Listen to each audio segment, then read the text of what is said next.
अस्सलाम वालेकुम किसान दोस्तों, मटर की फसल पे इस वक्त राइजोकोटोनिया सोलानी नाम की एक फंगस का अटैक हो रहा है जो कि पैदावार में शदीद कमी का बायस बन रही है। इस बीमारी के जरासीम पहले से ज़मीन में भी मौजूद हो सकते हैं और जो हम बीज काश्त करते हैं उस बीज में भी मौजूद हो सकते हैं। और बीमारी के हमले की सूरत में जो अलामात हमें नज़र आती हैं, अगर जड़ को उखाड़ के देखा जाए तो उस पर भूरे या काले रंग की धारियाँ होती हैं और पौधे के पत्ते नीचे से ऊपर की तरफ खुश्क होना शुरू हो जाते हैं और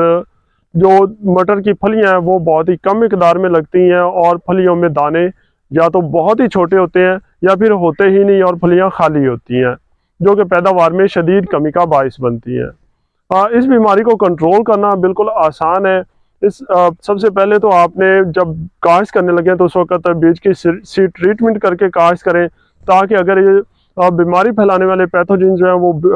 बीज में मौजूद हैं तो वो एक्टिव होने से पहले ही ख़त्म हो जाए।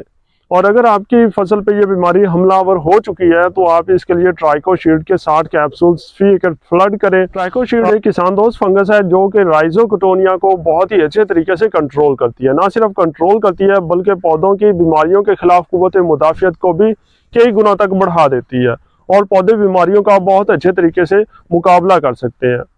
और ज़मीन की ज़रखेज़ी को बढ़ाती है। पौधों की जड़ें जो हैं उनके गिर्द अपनी कॉलोनियाँ बना लेती हैं और जड़ों को मजबूत बनाती है और पौधों की जड़ें ज़मीन से खुराकी अज्जा को ज़्यादा बेहतर तरीके से जज़ब कर पाती हैं, जो कि पैदावार में